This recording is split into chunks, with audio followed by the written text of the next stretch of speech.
Hello and welcome to another episode of the Ex-Boyfriend Recovery Podcast. As always, excited to have you here today. And as always, we are filming with two really nice cameras.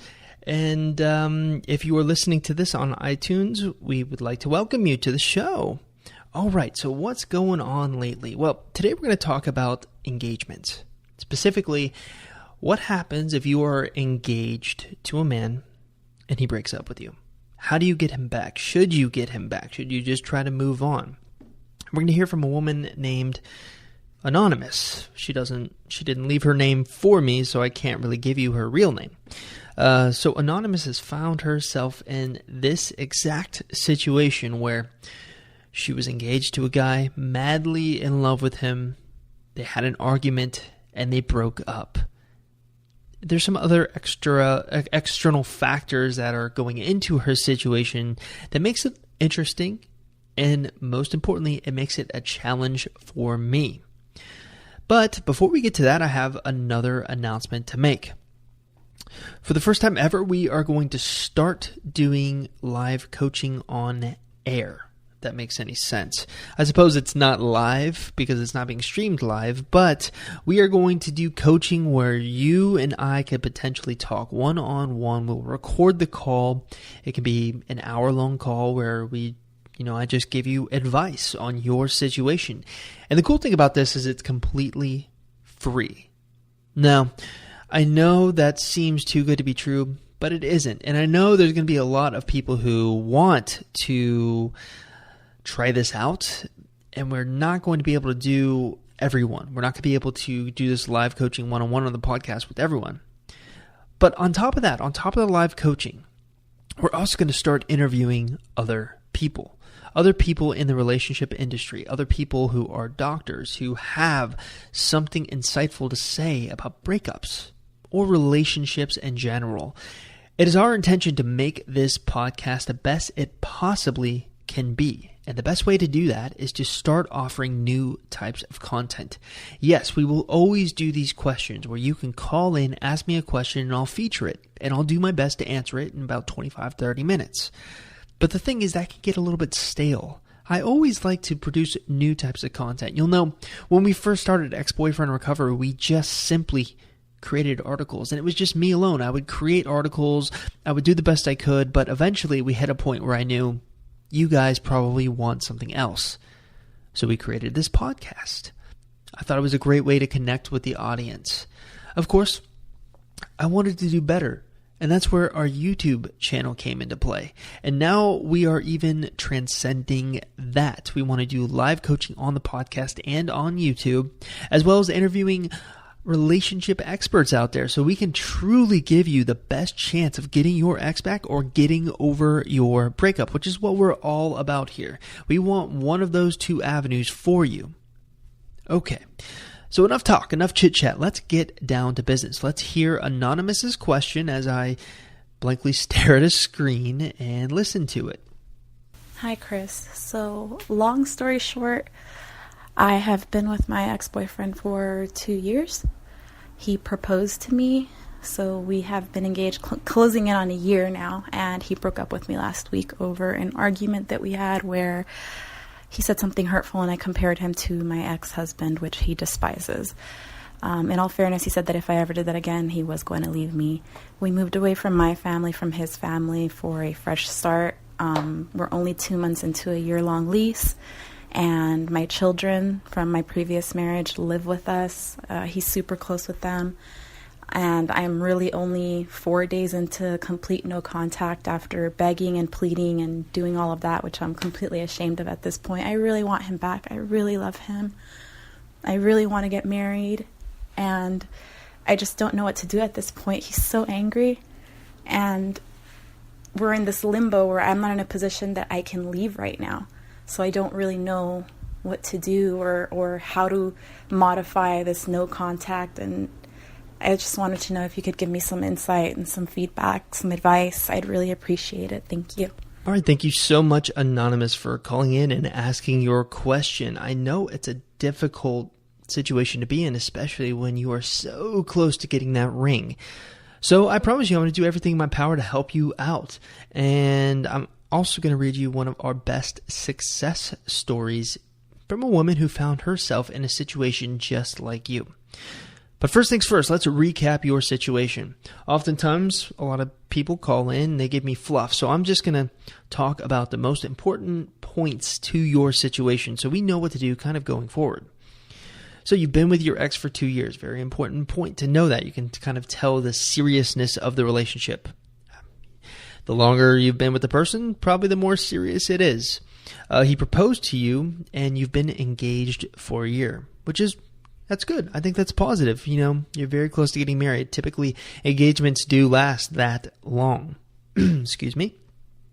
You broke up over an argument where you compared him to your ex-husband. Now, that is a petty reason to break up, and I will talk about that a little bit later. You are 2 months into a year-long lease, and your children live with you.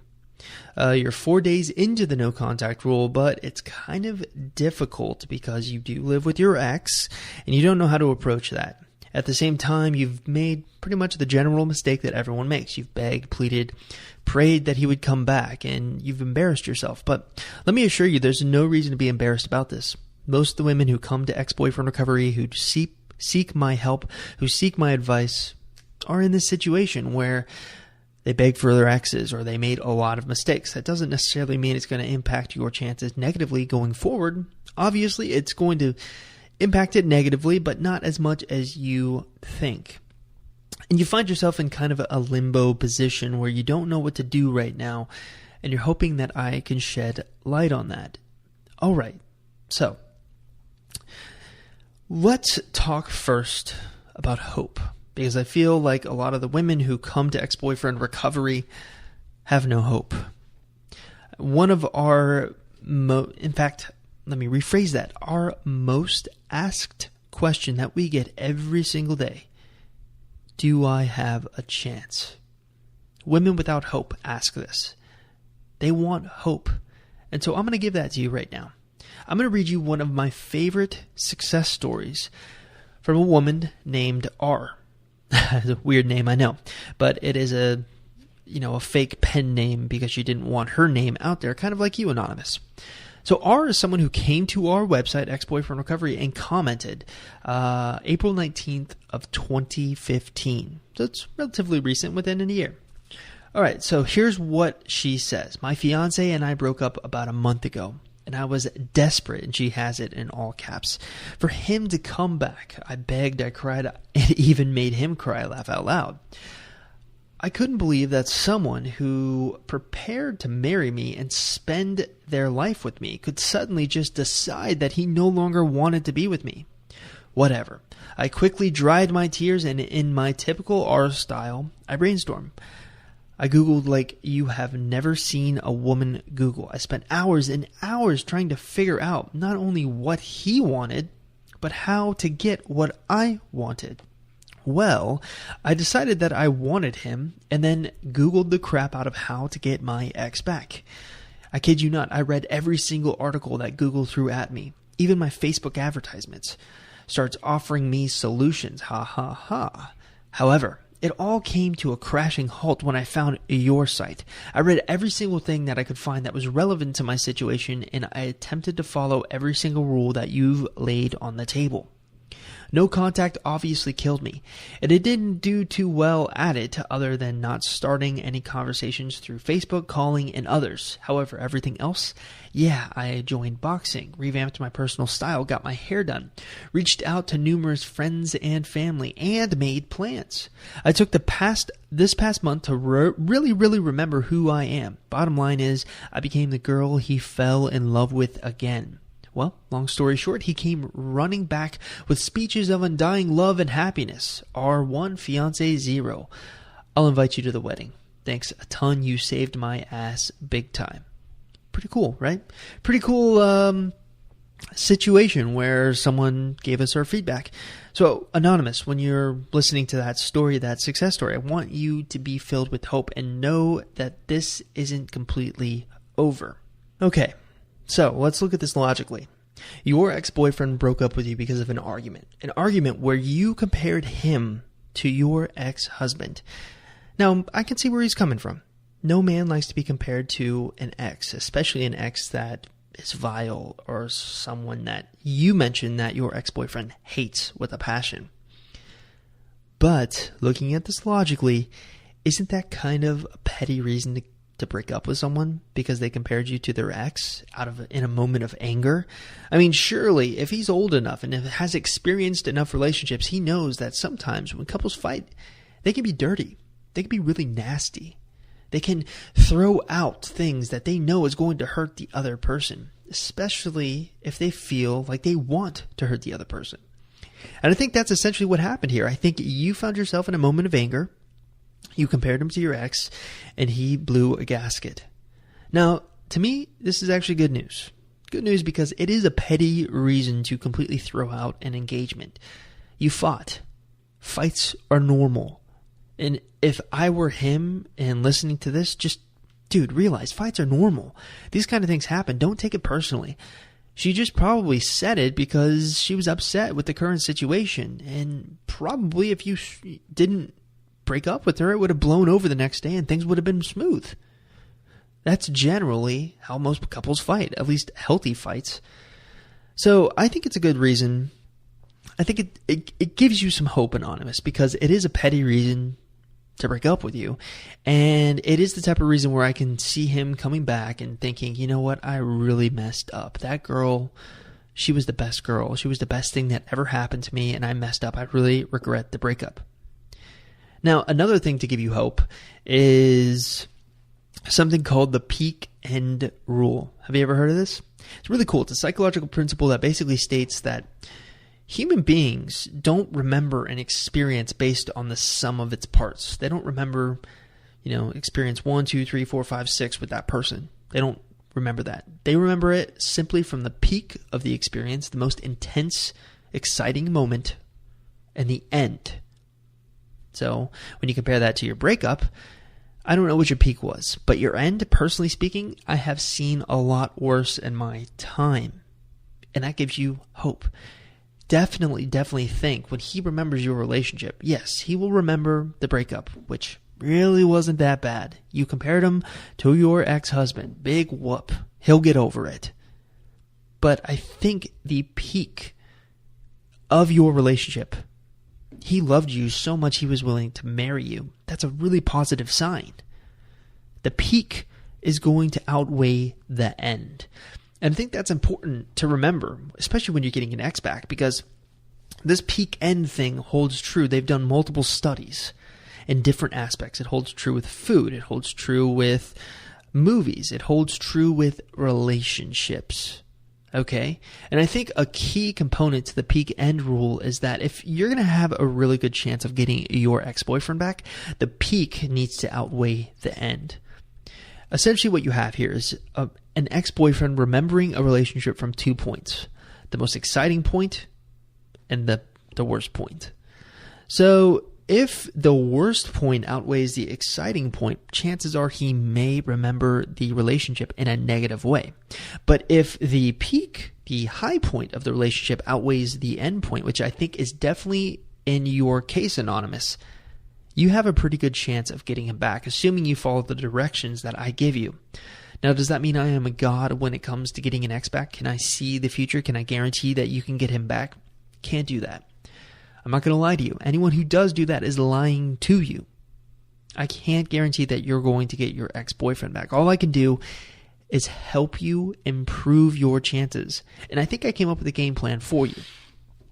So, the first thing that we need to talk about is something called the Interdependence Theory, one of my favorite theories that I've stumbled across recently, and I keep talking about it over and over again like a broken record, but that's because that's how much I believe in this.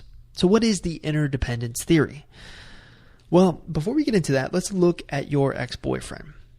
He wasn't willing to marry you, okay? He was willing to throw the relationship out over a fight. To me, I'm getting a sense that he may have been a commitment phobe. Yes, he was willing to marry you, and that is an action that he took that says, yes, I'm willing to commit to you. But you were engaged for a year. You're probably close to your wedding date. As it gets closer, he starts to realize, wow, this is for life. Can I be with this one person for life? And it scares him. And he looks for any reason he can to break up with you. Don't hold it against him. Okay, it's normal for a human being to be a little apprehensive, especially if they're about to enter into a lifelong commitment. It's really rare for a human being not to have some worries about that. Everyone has kind of a commitment phobe in them. I know my wife tells me a story about before she met me, she was such a commitment phobe that she couldn't even commit to a cell phone plan, which she told me this before we actually dated, and it freaked me out so much. I was kind of worried about dating her because I was thinking this girl could break my heart. Luckily, I'm Chris Seiter, I'm awesome and arrogant.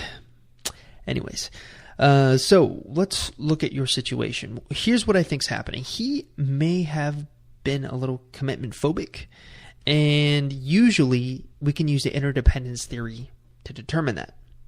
So what is the interdependence theory? Well, the interdependence theory really revolves around three factors. So the interdependence theory as a whole basically states that human beings commit to one another on a cost and benefit scenario, or basis, In other words, what we're trying to do when we commit to a person is maximize the benefits that we get out of the relationship and minimize the costs that we get out of the relationship.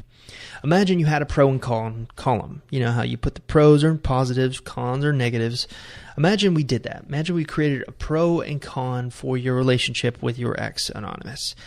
What your ex-boyfriend is trying to do is he's trying to maximize the benefits that he gets out of you. She's beautiful, benefit. I love her personality, benefit. Maybe she's a little annoying when this certain things happens, con.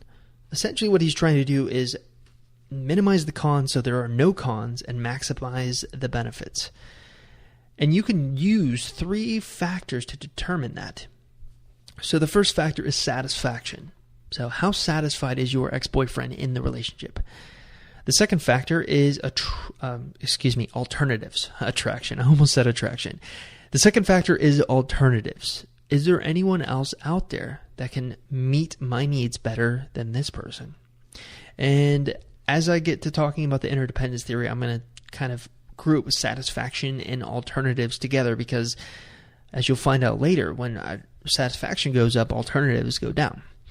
And then finally, the third thing is investment. How much time, how much effort, how much money, how many resources have you invested into their relationship?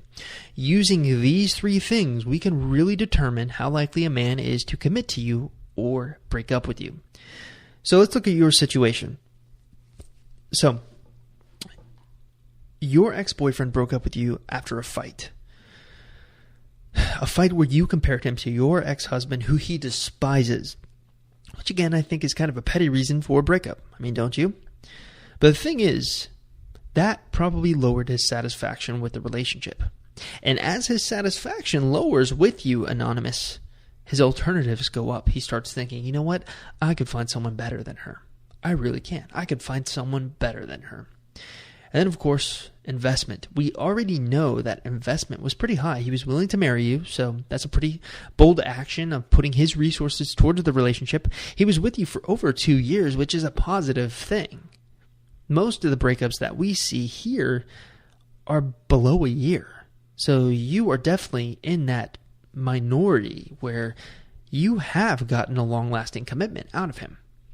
So here's what I think happened. Satisfaction went down, and as a result, the alternatives went up.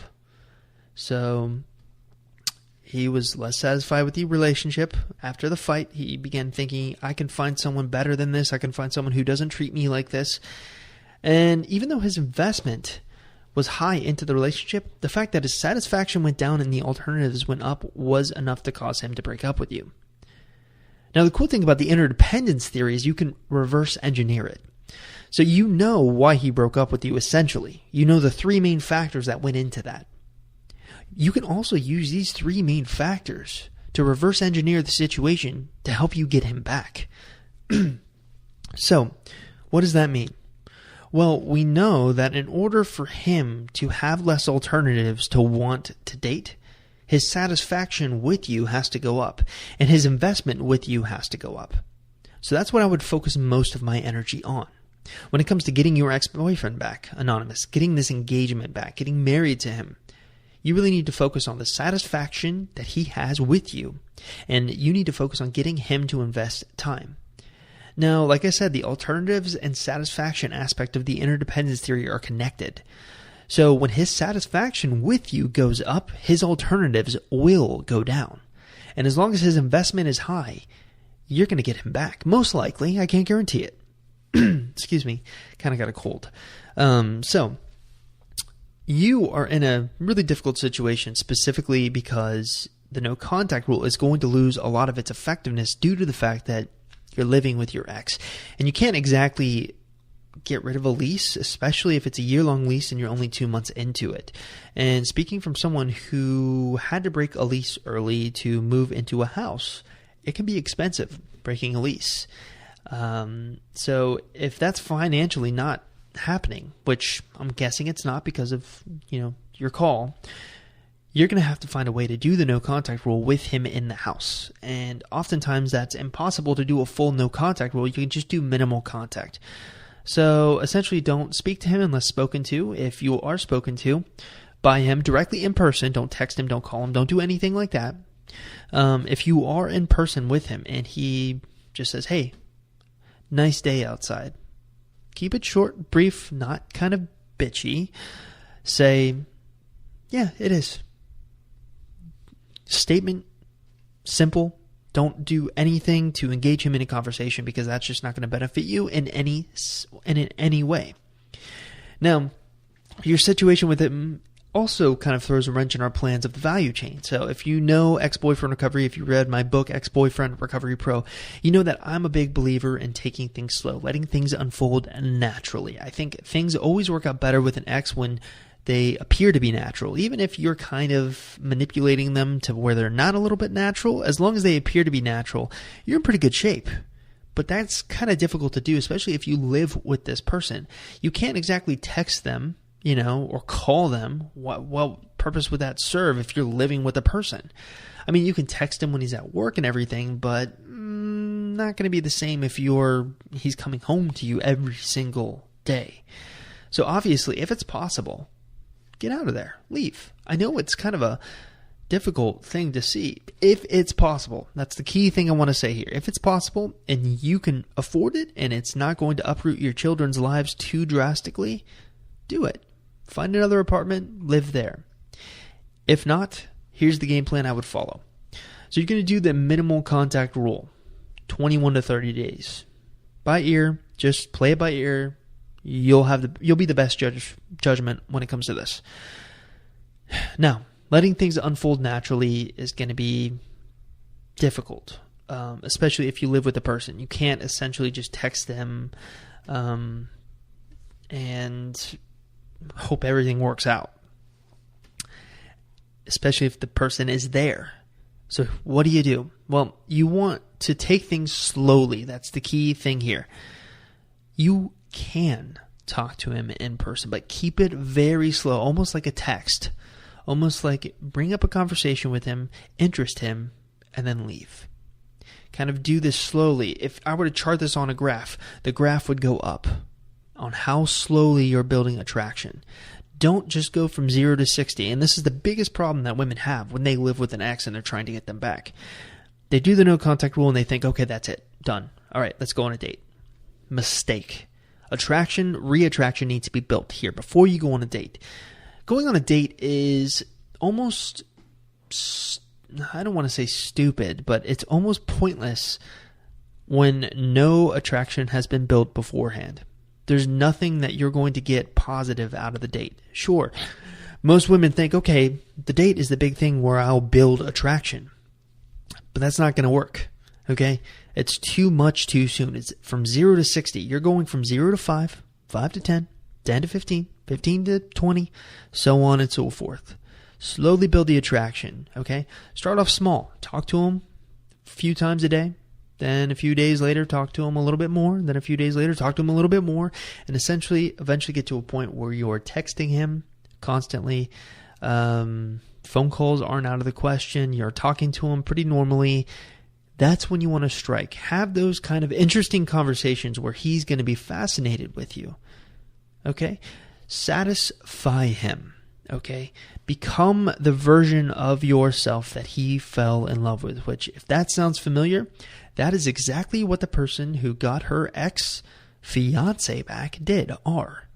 She essentially became the version of herself that her ex-boyfriend fell in love with. And a lot of how she did that was doing things for herself, okay? She entered a boxing club. She started working out. She changed her hairstyle. She did things that made her feel beautiful. I can't stress this enough. We have seen that people who use their time wisely during the no contact rule have a much better chance of success than people who don't. And there's that old phrase. I'm going to kind of end the episode on this old phrase.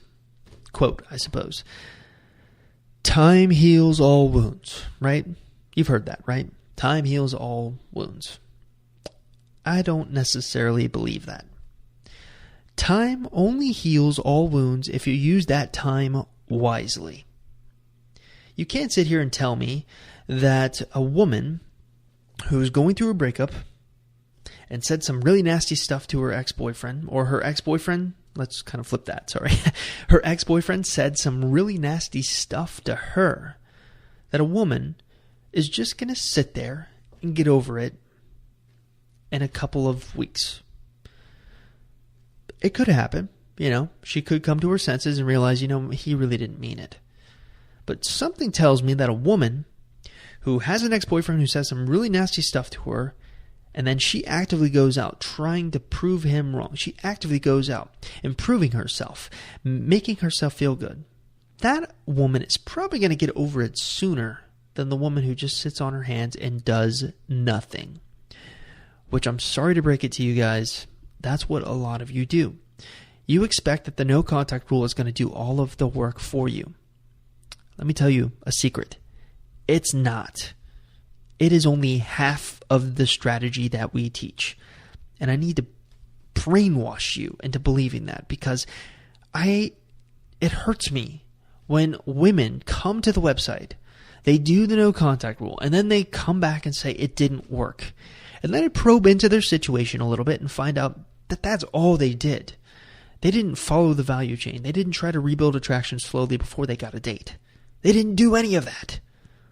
That is the most important thing to do. Okay? So, keep that in mind as you're trying to get your ex-boyfriends back. I'll see you next week. Bye.